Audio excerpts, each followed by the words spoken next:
Hello everyone. So yesterday we had seen about PDCP overview. So today we have to see what are the steps under this PDCP overview. Then we'll look into what is MAC or RLC overview, RRC overview. So coming to header compression. So header compression protocol in LTE is mainly based on the ROHC, that is called as Robust Header Compression framework, which is mainly determined by the IETF, which is called as Internet Engineering Task Force. So the protocols whichever we consider at different layer networks, that is IP, transport, that is TCP and UDP, application, it is RTP, brings significant amount of this header overhead. So the entities which are configured, this PDCP entities, are configured by the upper layers to use the header compression, which is only performed on user data plane. So the requirement for header compression mainly comes from the fact that the services in LTE are, so what I've said you is IP based and are mainly based on framework of the IP and other related IETF protocols. So since the IP framework is native to internet and provide most cost-effective mechanism for delivery of high bandwidth data, it was mainly determined by the 3GPP, that is 3G Project Partnership Cost Effective Mechanism, that is which was optimum choice for LTE. So these protocols which contain mainly the redundant and repetitive information and unnecessarily consumes precious radio resources. So radio resources are nothing but the TCP, Transmission Control Protocol, Internet Protocol, RTP is Real Time Transport Protocol, UDP is User Datagram Protocol. So therefore an efficient header compression scheme is required mainly for voice over IP services, where the IP related repetitive information in the header field is large relative to actual speech packets. So there are multiple header compression algorithms which are called as profiles. So there are multiple header compression algorithms are called as profiles, so which is mainly defined from ROHC framework. So each profile is specific to a particular network layer, transport layer or upper layer protocol combination. For example, it should be a combination TCP bar IP or RTP bar UDP bar IP. So these are the combinations of either a particular network layer or transport layer or upper layer protocol. Now here, the second concept which comes under the header compression is, or the support profiles. So there is a table which mainly defines the supported profiles in 3GPP. One second.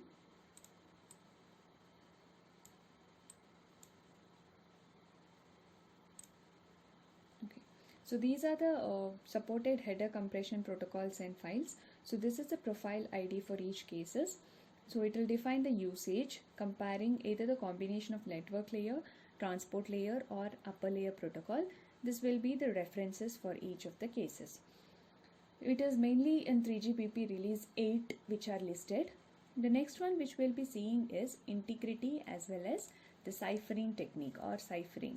So in the integrity and ciphering, the security related functions in PDCP include integrity protection and ciphering. So a PDCP is mainly denoted by the parameter count, COUNT count, is maintained and used as an input to the security algorithm. So the format of count is mainly shown in the figure here. So this is the format of count, which has a length of 32 bits and consists of two parts. The first part is called as HFN, which is called as hyper frame number, and the second part is called as PDCP-SN, that is serial number. So this SN is mainly used for reordering and duplicate detection of RLC packet at the receive end. So here the integrity protection functions include both integrity protection and integrity verification, and is also performed only for control plane data. So the data unit that is integrity protected is PDU header and data part of the PDU before ciphering. So integrity protection is provided by the field, that is MAC integrity, MAC-I is a MAC integrity which is of 32-bit length, and at the transmission the value of this MAC-I ID is calculated based on the keys provided. So there will be a key which will be provided. So based on that keys which are provided, the MAC-I field is calculated. RRC, that is radio resource control, the radio bearer identifier, count value and the direction of the transmission are also calculated along with that. So the receiver will compute mainly the expected message authentication code on the received message using the same parameter and algorithm used by the sender. So if the key does not match the MAC field, then PDCP does not pass the integrity check and the PDCP PDU will be discarded. Or the ciphering function, as I've said you, it will include both ciphering and deciphering, whereas here mainly it is based on MAC ID field for the integrity. So receiver will compute the expected message authentication code on the received message using parameters and algorithm used by the sender. If that does not match, then the PDCP PDU does not pass the integrity check and the PDCP PDU will be discarded. Now ciphering is something like it includes both ciphering and deciphering. So it is performed on both control plane as well as the user data plane.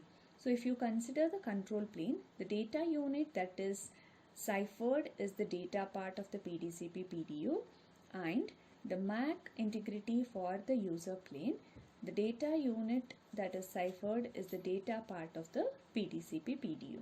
So you have to see here the control plane, the data unit that is ciphered is the data part, and MAC-I.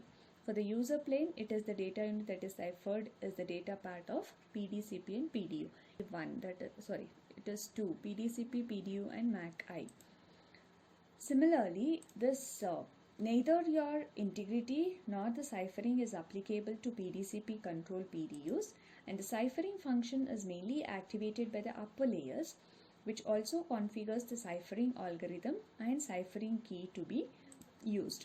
So the ciphering is mainly done by operation of the data unit with the ciphering stream. So ciphering stream is generated ciphering algorithm based on the ciphering keys, the radio bearer identity, the value of count, and direction of transmission and length of the key stream. So all these streams, or the ciphering stream, which mainly consist of the algorithm considering all those 4 parameters. Next we'll move on to MAC or RLC overview. So as we know that there will be a close interaction between the MAC and RLC sublayers. So the RLC layer mainly performs the segmentation and or concatenation on PDCP PDUs based on the size indicated by the MAC. So RLC also can reorder the RLC PDUs once they are received out of order, possibly due to the hybrid ARQ process in the MAC layer. So RLC layer supports an ARQ system, that is automatic repeat request system, which resides on top of the MAC layer HARQ and is used only when all HARQ transmissions are exhausted. And RLC PDU has not yet been received without errors. So at the transmitter and receiver there is one RLC entity radio bearer, and the MAC layer mainly it performs the multiplexing and the various logical channels on the transport channel. So at E node, this includes multiplexing and prioritizing various user equipment serving by the E node. So at user equipment, The MAC layer mainly performs multiplexing and prioritizing, or at user equipment, the MAC layer only performs the task of multiplexing and prioritizing various radio bearers associated with the user equipment. So it provides services to the RLC layer through logical channels, and which it can access the data transfer services provided by the physical layer through the transport channels. So in this MAC RLC overview, we have data transfer modes. So in the data transfer modes, we have different kinds of modes like transparent mode, unacknowledged mode, acknowledged mode. So these are the three different types of modes. So this I have told you already. A function of RLC layer is to perform segmentation and concatenation on the PDCP PDUs based on the size mentioned by the MAC layer. So it will reorder the RLC PDUs if they receive out of order due to hybrid ARQ process in the MAC layer. So this RLC supports mainly ARQ system. So in the data transfer modes of RLC, so RLC entities can be operated in three different modes: transparent mode, that is TM, unacknowledged mode UM, acknowledged mode AM. So the first one which we'll be seeing is the transparent mode. So transparent modes is considered to be a simplest one.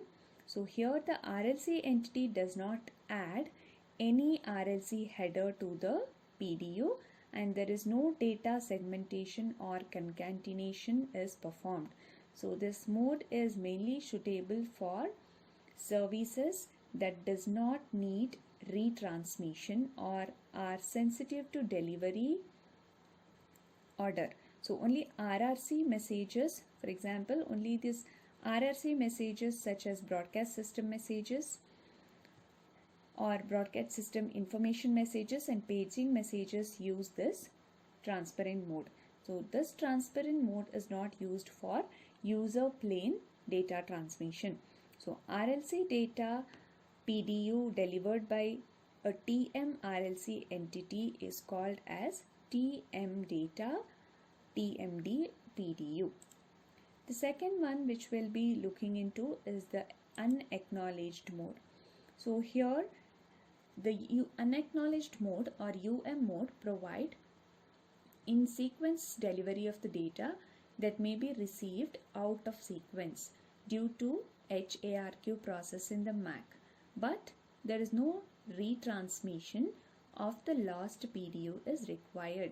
So this mode can be used by delay sensitive or error tolerant real-time applications such as voice over IP. So DTCH logical channel, which is in the downlink, it can be operated in the UM mode or in this mode, and the RLC data PDU delivered by an UMRLC entity is called as UM data or UMD PDU. So at the transmit end, the UMRLC entity segments concatenates the RLC SDUs according to the total side of RLC PDUs, which is mainly indicated by this MAC layer. So relevant RLC headers are included in the UM data PDU. The receiving UM RLC performs functions like duplicate detection, reordering and reassembly of UM, that is unacknowledged mode data PDUs. The third one which we have is acknowledged mode AM. So the AM mode which we considered under this is considered to be a complex one, which actually requests of missing PDUs. That means it actually requests retransmissions of missing PDUs in addition to the unacknowledged mode functionalities. So it is mainly used by error sensitive and delay tolerant applications. So it can be configured to deliver or receive RLC PDUs through DCCH and DTCH channels. So an AM RLC entity which delivers or receives the AM data PDU and the status PDU indicating acknowledged or not acknowledged information of the RLC PDU. So when the AM RLC entity needs to retransmit a portion of AMD, that is Acknowledged Mode Data PDU, which results from ARQ process and segmentation. The transmitted PDU is called as AMD PDU segment. So here the operation of AM RLC entity is similar to that of UM RLC entity, except that in case of RLC there is no retransmission, but here it supports retransmission of RLC data PDUs. So receiving AM RLC entity can send a status PDU to inform the transmitting RLC entity about the AMD PDUs that are received successfully and that are detected to be lost. The next thing is we need to see what is the purpose of MAC and RLC sublayers. So there are certain services and functions which mainly make use of this RLC sublayer. So which includes, the first one is transferring or receiving PDUs from upper layers. So which means upper layer in the sense we have RRC as a upper layer for CCCH logical channel and from PDCP for other cases. The second thing is error correction through ARQ. That is only when the RLC is operated in AM mode, because we know error detection is only in that mode because there is retransmission. So error detection using ARQ, which is only when the RLC is supported in the AM mode operated. Third is concatenation. Concatenation, why we go for concatenation is which it will mainly reduce the total number of physical layer transmission, which can be utilized to decrease not only the protocol overhead but also the scheduling related signaling loading. Concatenation, segmentation and reassembly of RLC SDUs, that is only in UM and AM data transfer mode. Fourth is in sequence delivery of upper layer PDUs, that is only in UM and AM data transfer. Fifth, duplication detection, that is also only for UM and AM data transfer modes. RLC SDU discard, so which is also only in UM and AM data transfer. The last one is RLC re-establishment. So here the LTE will mainly define two MAC entities, that is one in the user equipment and other in the E node. The exact functions which are performed by the MAC entities are mainly different from that of user equipment from those performed in the E node B.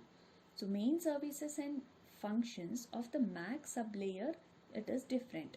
So it is actually mapping between logical channel and transport channels, which is we have already discussed in third module. And multiplexing, demultiplexing of MAC SDUs which belong to one or more logical channels from the same transport block. Third is scheduling for uplink and downlink transmission. This also we have studied in fourth module. Error correction through HARQ, which actually has tight interaction with the ARQ in the RLC layer, as well as priority handling between logical channels for one user equipment or between user equipments by means of dynamic scheduling. Transport format selection, that is selection of modulation and coding scheme, that is MCS, for link adaptation. Last is padding if a MAC PDU is not fully filled with the data. So these are certain purposes or services and functions of MAC layer as well as the RLC layer. Next we'll see what is actually a PDU header and the format for this RLC data PDU format. So here RLC PDU can be categorized into RLC data PDUs and RLC control PDUs. So all the cases in this module, whatever you take, it is with respect to user and control or data and control. So the formats or RLC data PDUs are mainly used by TM, UM and AM RLC entity modes to transfer the upper layer PDUs called TM data, that is TMD PDU, UM data UMD PDU and AM data AMD PDU. So RLC control PDUs are used for peer-to-peer signaling between AM RLC entities at two ends of the ARQ procedures. Now we'll see the formats of different RLC data PDUs which are shown in the figure here. So the TMD PDU only consists of data field and no RLC header is added. So this is actually the format of RLC data PDUs. So here if we consider the first case, the RLC header are different for UMD PDU, AMD PDU, but there are certain things which are common fields. So first one is framing info field, which is called as FI field, which mainly indicates whether a RLC SDU is segmented at the beginning or at the end of the data field. That is FI, F info or framing info field. So you can see here which is FI. The second one is called as length indicator or LI. So this will indicate the length in bytes of the corresponding data field element present in the UMD or AMD PDU. So which is the last LI which is shown in the figure, LI1.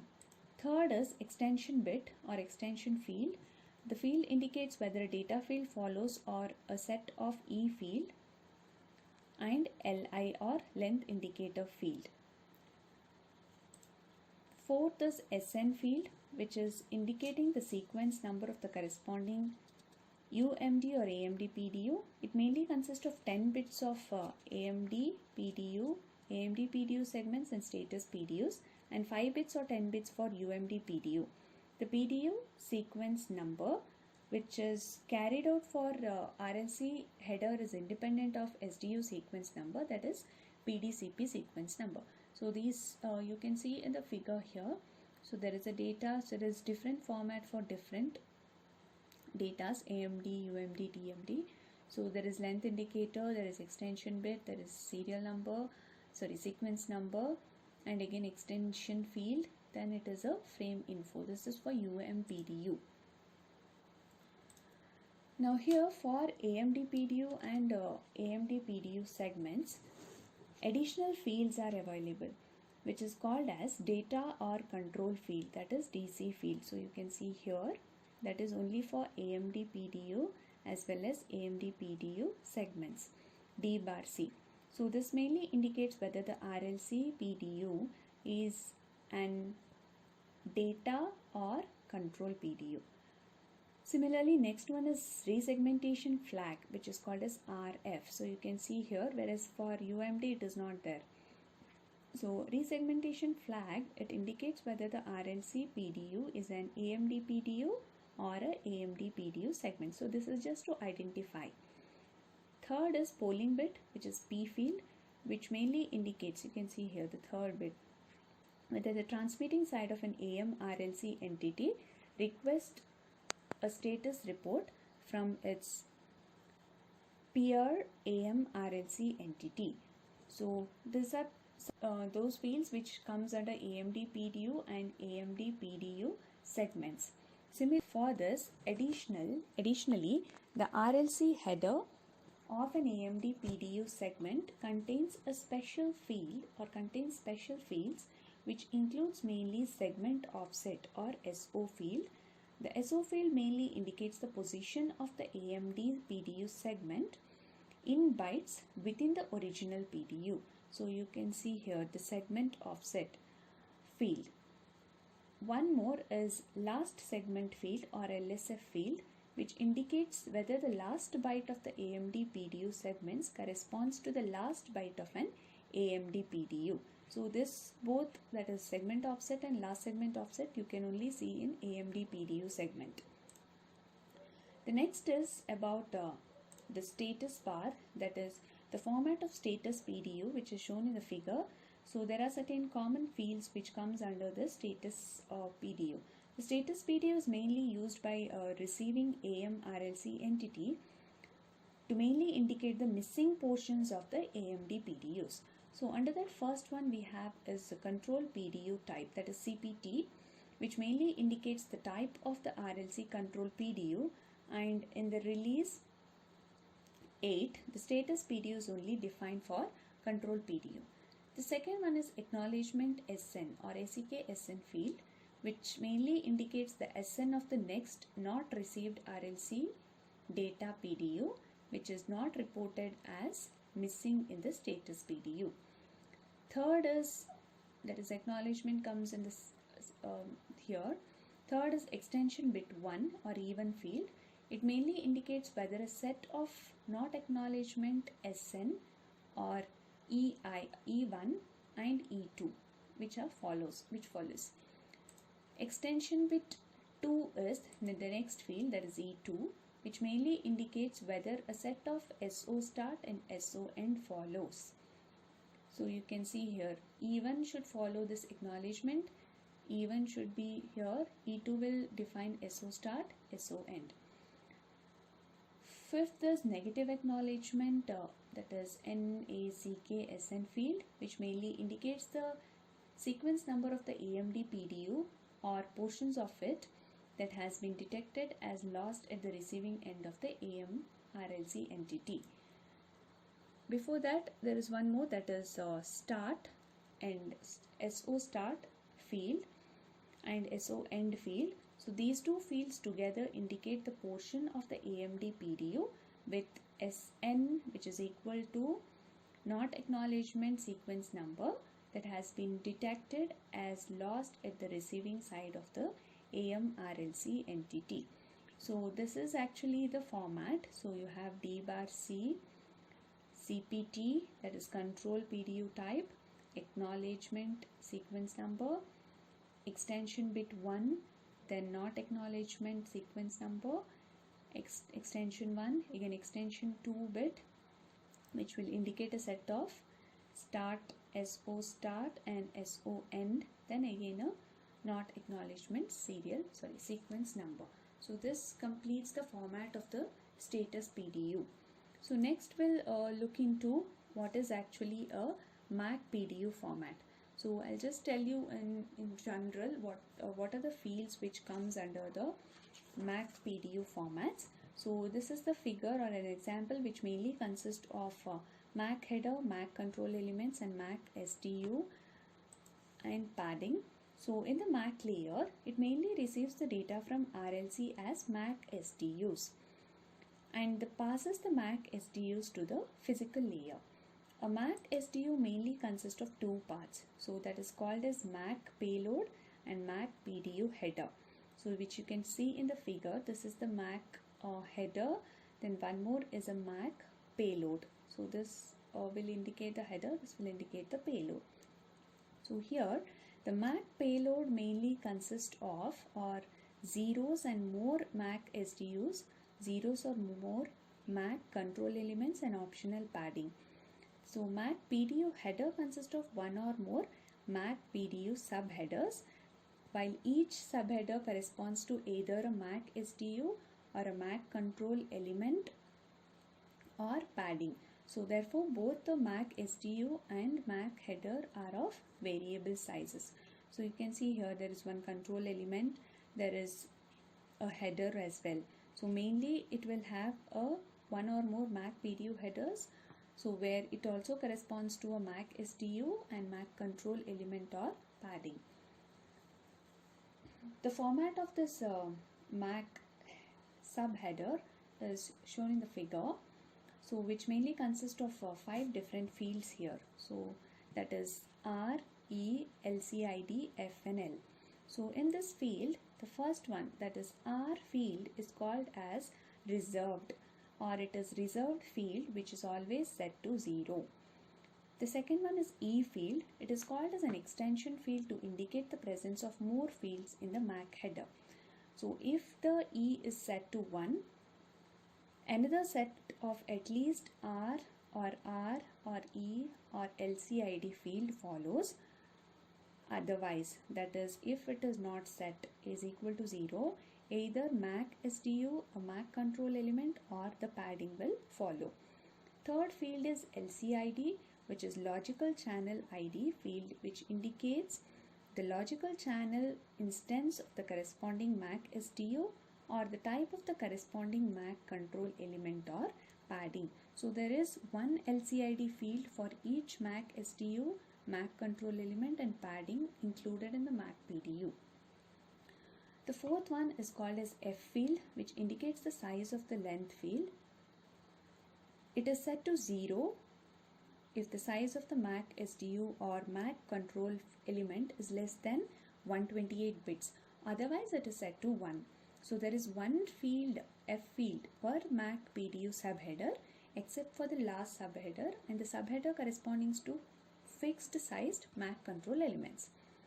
The last one is L field. It is called as length field, which mainly indicates the length of the corresponding MAC PDU or MAC control elements in bytes.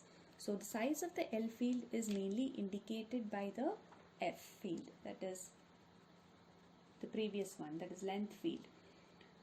So for the last subheader in the MAC PDU, the MAC PDU subheader corresponding to padding and subheaders for a fixed MAC control elements, there are only 4 header fields: R, R, E, LCID. Now here again, the MAC control element can be used for signaling or mainly signaling for buffer status reporting. So discontinuous reception, which we called as DRX command, timing advance command, user equipment power headroom, and user equipment contention resolution. So there are also a transparent MAC PDU consisting of MAC SDU without a MAC header, which can be used if there is 1-to-1 correspondence between MAC SDU and a MAC PDU. Now here,